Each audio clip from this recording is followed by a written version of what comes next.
Boa noite, Felipe. Luana Trindade aqui da Flá TV. Parabéns pela classificação. Queria que você, Felipe, o primeiro jogo de 180 minutos já foi. Queria que você avaliasse, né, esses primeiros 180 minutos e o que a torcida pode esperar dos próximos 180. O Flamengo que vem jogando sempre com muita intensidade. Obrigada.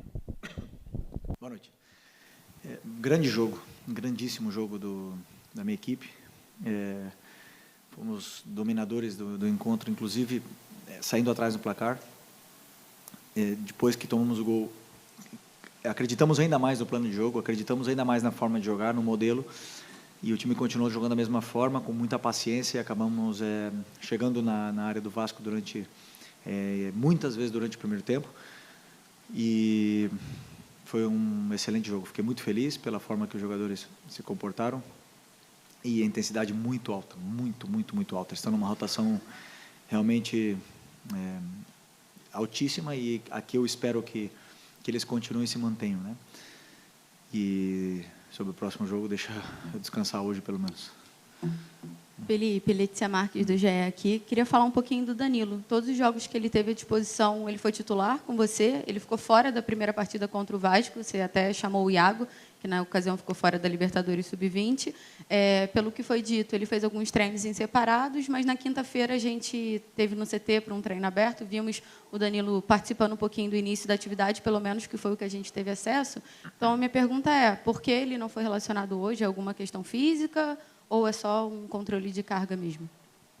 Semana passada, durante os treinamentos, ele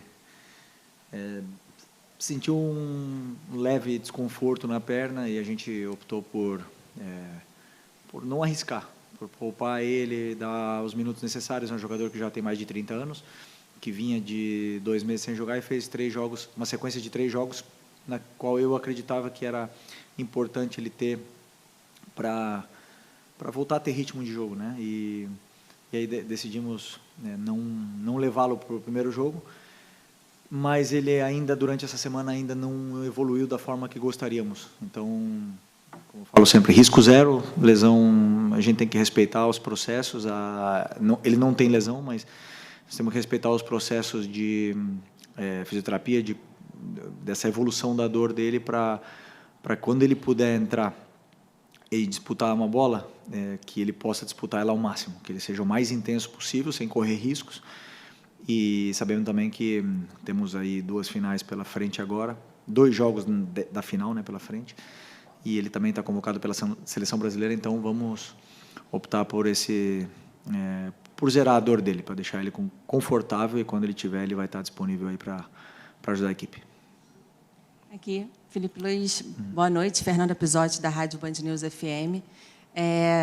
Eu vou adiantar um pouquinho só, porque você está aí há 11 jogos agora invicto nessa sequência, e pode ser, provavelmente, deve ter o Fluminense como adversário na final do Campeonato Carioca, já que venceu o primeiro jogo lá por 4-0, difícil reverter esse resultado.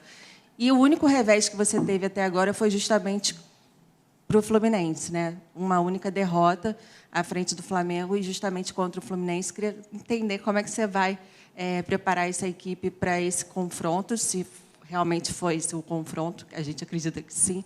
E como é que você está pensando esse Fla-Flu, mais um Fla-Flu, né? O Flamengo está indo à 7ª decisão consecutiva do Campeonato Carioca, ganhou 4 e perdeu 2, e justamente para o Fluminense também. Se você puder falar sobre a condição do Wesley e Bruno Henrique, como é que eles estão?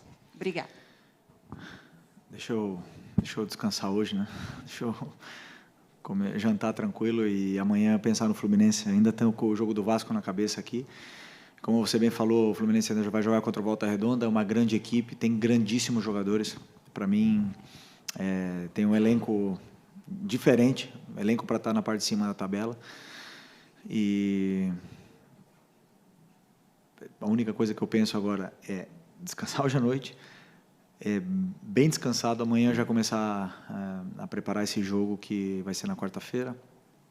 E se eu não me engano, vai ser o 7º clássico em 11 jogos. É isso?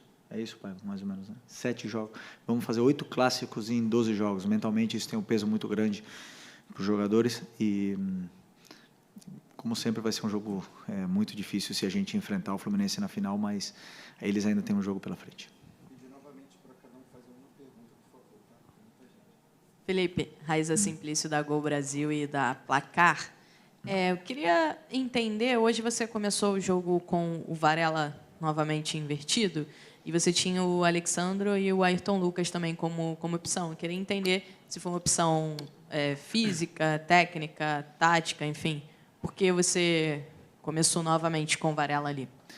Primeiro porque Alexandro e Ayrton Lucas voltaram de lesão, treinaram comigo essa semana.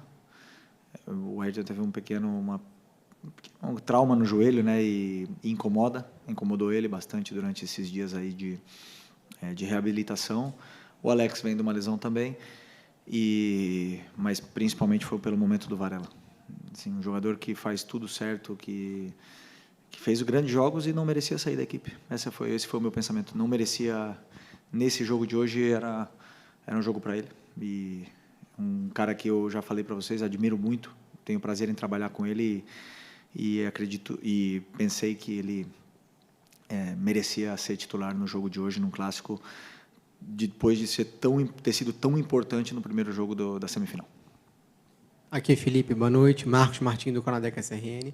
Queria te perguntar um pouco sobre como funciona mais ou menos o seu processo de avaliação na parte técnica, porque você tem hoje o Plata, que fez um excelente jogo, e aí o Luiz Araújo entra e também faz um excelente jogo. A torcida fica com as suas preferências assim por determinados jogadores. Como você avalia esse desempenho técnico desses atletas que estão muito bem e para você conseguir avaliar isso para cada um ser titular também, consequentemente, como você avalia esse processo como um todo? Processo, é claro, né? O treinador não pensa só em montar esse quebra-cabeça simples, né? Eu penso em muitas coisas, às vezes dá certo, às vezes não dá tão certo como a gente espera, mas eu sei que ter dois jogadores desse calibre, desse nível, e ainda por cima ter que jogar com eles improvisado, de certa forma, assim, numa posição onde eles não se sentem tão confortáveis, é um privilégio para mim, né? Mas porque os dois querem jogar, os dois querem ajudar a equipe. Um dos dois não iria começar hoje, ou pode ser que o Arrascaeta não começaria hoje, ou o Gerson, né? Estaria por decidir essa vaga. Optei pelo Plata por inúmeros motivos, né? Uma porque o Plata nos dá muito dinamismo no jogo, depois a fase defensiva dele é extraordinária, tem um ritmo que aguenta alta intensidade durante os 90 minutos, hoje 88, 87 minutos. E o Luiz Araújo, porque eu não penso só nos 45, eu penso em 90, e o Luiz Araújo é muito forte quando ele entra no segundo tempo. Isso não quer dizer que ele vai ser reserva e só vai entrar no segundo tempo. Então, o treinador bota tudo na balança e decide, sabendo que um dos dois vários jogadores vão ficar chateados por não jogar, mas meu trabalho é pensar sempre na equipe e o que eu acredito fazer o que eu acredito que seja melhor para a equipe, só isso. Boa noite, Felipe. Bruno Castanha, Rubro News TV. Parabéns por mais uma final à frente do Flamengo. Queria falar um pouquinho do De La Cruz, um jogador que não vem jogando sempre. Na semana passada você falou que não quis usar ele porque era grama sintética. Hoje ele foi titular. Para mim foi o melhor jogador, né, do Flamengo. Participa tanto na saída de bola quanto sem bola, marcando demais. Fala um pouquinho do De La Cruz e na sequência também, carga de minutagem para os próximos jogos dele. Obrigado. O Nico, a gente tem que ter um cuidado especial, como eu falei, com as articulações, né? Por isso que eu poupei ele do último jogo. E é um jogador que é muito importante para o modelo, como ele entende essa posição de volante. Ele nos dá uma vantagem muito grande, qualitativa pela forma que ele tem pela qualidade que ele tem, claro. E ele consegue muitas vezes fazer o time sair da pressão de uma forma individual. Isso depois muito intenso para fazer as coberturas, para pressionar, para defender em pressão alta, em bloco médio. Então, é um jogador importantíssimo para a gente. E eu tenho a plena convicção de que, dosando e sabendo utilizar ele vai sempre nos oferecer a melhor versão dele. Então, esse é o meu trabalho, não sempre eu vou acertar, né, de escolher os jogos certos para ele jogar, mas acredito muito de que, aliás, além disso, né, tem o Alan, que está muito bem, e aí você falou do melhor, o Eric. Vocês viram de novo o jogo que ele fez. Um jogo impecável. E tem o Everton, que eu não coloquei nos últimos jogos, que também está totalmente pronto e preparado para ajudar a equipe também, do mesmo nível que eles. Então, estou bem servido. Boa noite, Felipe. Léo José, do Coluna do Fla. No começo do ano, alguns jogadores se queixaram da qualidade do gramado do Maracanã, porque estava muito duro, muito seco. E, na semana passada, a gente teve o jogo no sintético do Engenhão. E agora vai ter mais uma sequência de jogos no Maracanã. Eu queria saber se, depois de um tempo pausado, sem jogos, se o gramado do Maracanã está melhor. Hoje, você olha o campo e fala, poxa, aqui dá para desempenhar um bom futebol, ou ainda tem muita coisa a melhorar? Se eu tivesse jogado, essa resposta seria muito mais fácil, né? Como eu não jogo mais, eu não consigo avaliar da mesma forma. Eu sei que os jogadores, eu já falei 500 vezes, né, que sofrem com a bola, e o gramado baixo faz a bola ficar mais viva ainda. Mas, assim, o bom desse gramado é que a gente dá o feedback, eles tentam ajudar e tentam melhorar e tentam ajustar dentro das capacidades, né, dentro da capacidade que a empresa tem de gestionar esse estádio, essa grama que deve ser tão difícil, né, de gerir e fazer ela ficar perfeita. Perfeita tapete ela não está, mas acredito que está numa forma razoável aí para praticar um bom futebol. Okay. Felipe, boa noite. Bruna Medeiros, do Desfla. Eu quero voltar para a época que você falou da programação, né, controle de carga e tudo mais. Eu sei que você não gosta muito de projetar, mas eu queria falar sobre esses 4 jogos decisivos num todo, tanto as 2 finais como agora as 2 semifinais. Como você faz para dosar esse controle de carga e, ao mesmo tempo, escalar os melhores que você tem à disposição, como você até citou do Varela, porque o Varela estava já numa sequência de jogos, né, tanto pela direita quanto pela esquerda, e o Bruno Henrique também já estava nessa sequência de jogos. Queria saber isso, e se esse pensamento na reta final fica final,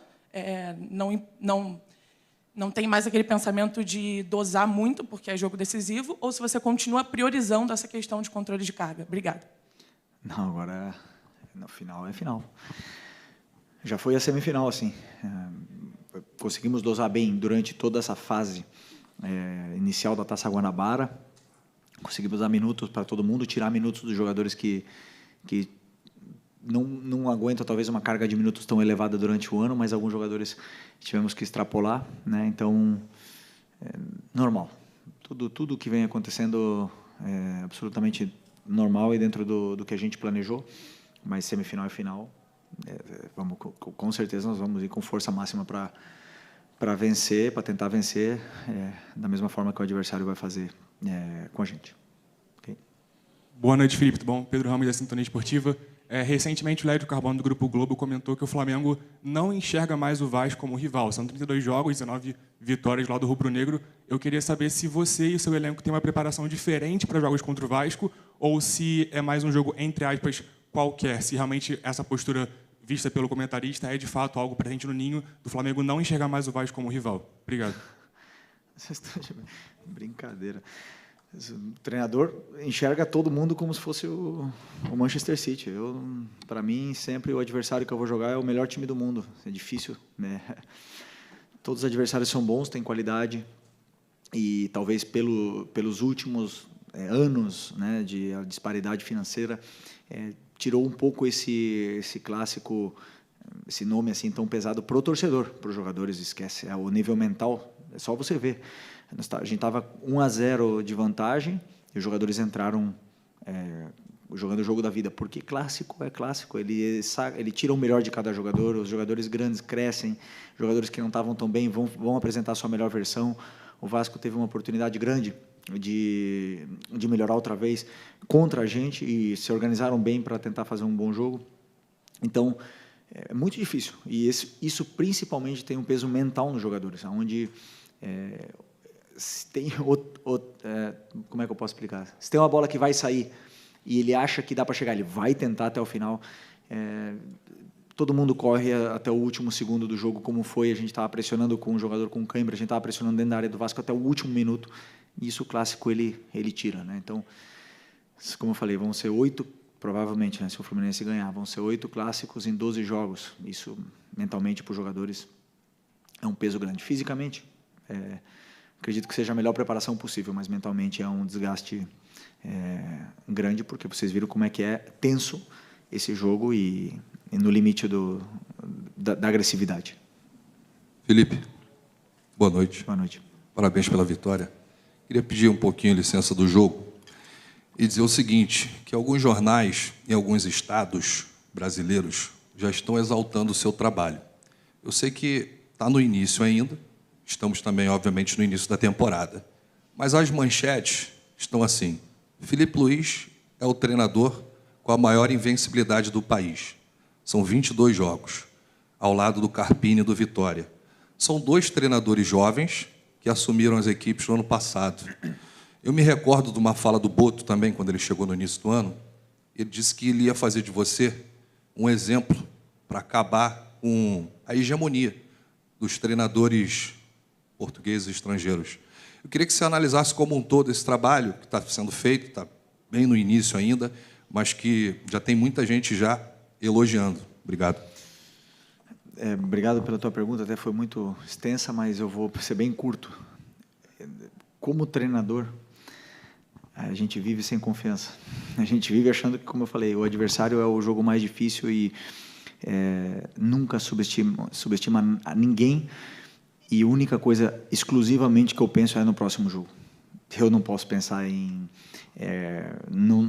como é que fala, em número de jogos sem tomar gol, em número de jogos de vencibilidade, não. A única coisa que eu penso é o próximo jogo.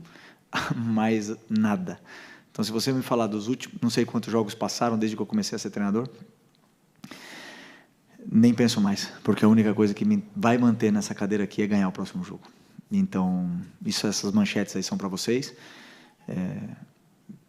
Bom que falem bem, né? Quando as coisas não vão bem, não será assim, mas eu estou preparado, foi o caminho que eu escolhi e sou muito apaixonado e estou desfrutando muito do processo, desse aprendizado grande que está sendo cada semana de preparação para os jogos. Felipe, boa noite. Boa noite. Parabéns pela classificação. Gabriel Reis, canal Paparazzo Rubro Negro, revista Placar. O Flamengo tomou um gol, o primeiro do Rossi em campeonatos cariocas. Ele estava 18 jogos sem tomar um gol. O Carille falou no jogo passado que os jogadores do Vasco não estavam conseguindo ter cabeça para poder digerir quando tomavam um gol, né? Entender, não entrar, saíam do jogo quando tomavam um gol. E eu queria te fazer essa pergunta: esse gol foi importante para o seu time tomar na hora que poderia tomar esse gol? Porque o Flamengo tem essa coisa que você acabou de falar, o recorde, tantos jogos sem tomar o gol, o Flamengo toma um gol e você tem a possibilidade de ver como o seu grupo reagiu virando até o jogo, né? Ninguém gosta de tomar gol. Ninguém gosta. E mais eu que joguei a minha carreira inteira na defesa, sei o ruim que é tomar gol. Mas para mim o mais importante foi isso, que mesmo tendo tomado gol, os jogadores acreditaram mais ainda no que era o plano de jogo, no que foi pré-estabelecido para aquele jogo. E não vi ninguém, absolutamente ninguém, fazendo alguma coisa diferente do que a gente combinou. Isso mostra um time maduro, um time sólido, que não se deixa influenciar pelo externo, senão que joga com a cabeça pensando única e exclusivamente no campo. E a gente viu a melhor versão de vários jogadores ali, tiveram tempo e espaço para poder performar da forma que performaram e fazer um grande jogo. Então, assim, como eu falei, tomar gol é sempre um alerta, nos liga um alerta. Não, o fato de ter tomado o gol não é o que vai fazer eu treinar bola parada a semana inteira. Senão eu vejo as chances que o adversário cria, ou até mesmo as que não acabam sendo finalizadas, mas que tem uma sensação de perigo, porque poderia ser que o adversário criasse mais chances. Então, isso é o que eu olho durante essa correção durante a semana para poder corrigir e prevenir para os próximos jogos. Então, os jogadores têm que saber que cada erro que acontece, normalmente acontece, eles vão ser corrigidos e foram poucos erros nesses jogos contra o Vasco. Foram pouquíssimos erros que a gente cometeu e passamos de uma forma muito merecida. Vamos para o finalzinho, gente. Oi, Felipe aqui, David Sharp do Antenados na Jogada. Parabéns pela vitória, pela classificação, pelo trabalho excelente.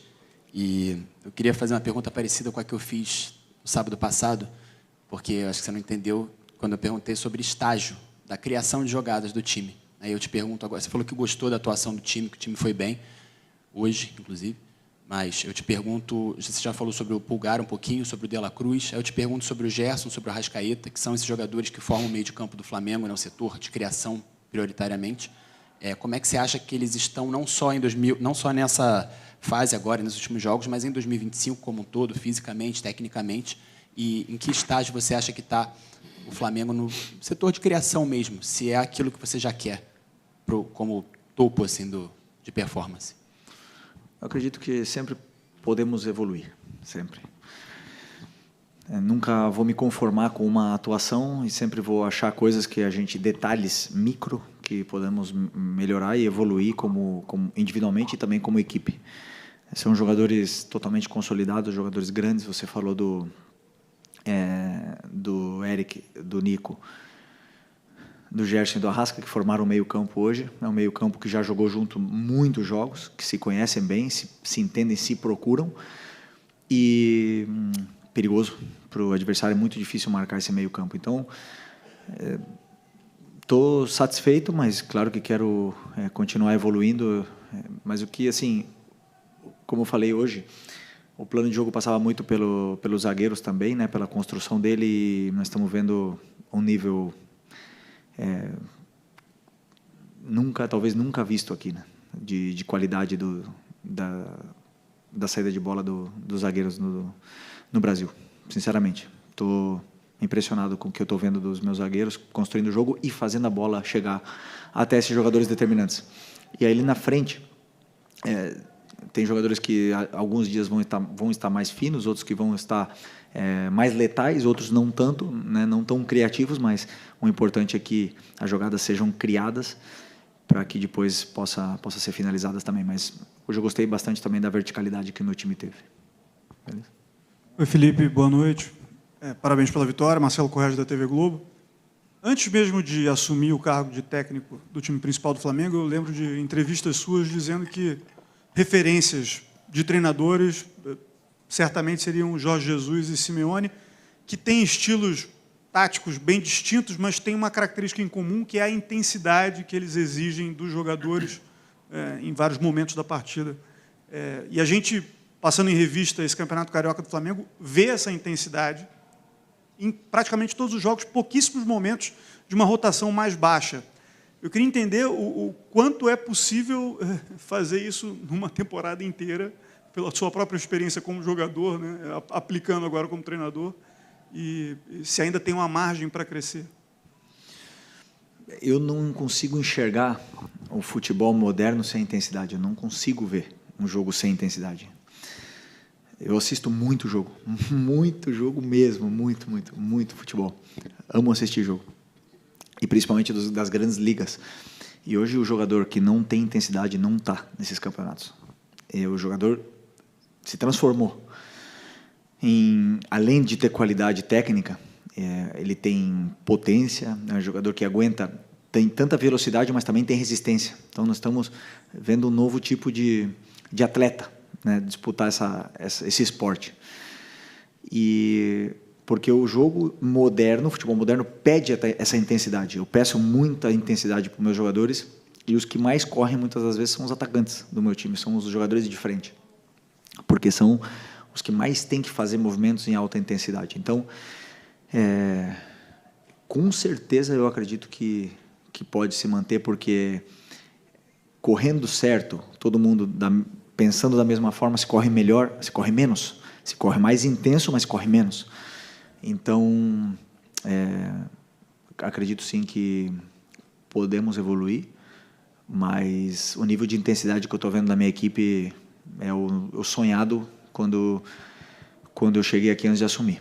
Isso se constrói desde os treinamentos, porque esses jogadores aí, eles dão a vida em cada treino. Então, o que você vê no treino, você vê no jogo. E por isso que eu estou tão feliz com o que eu estou vendo até o último segundo do jogo, os meus jogadores dentro da área do adversário pressionando. Isso é importante para mim. Obrigado, Felipe. Fechou? Boa noite. Qual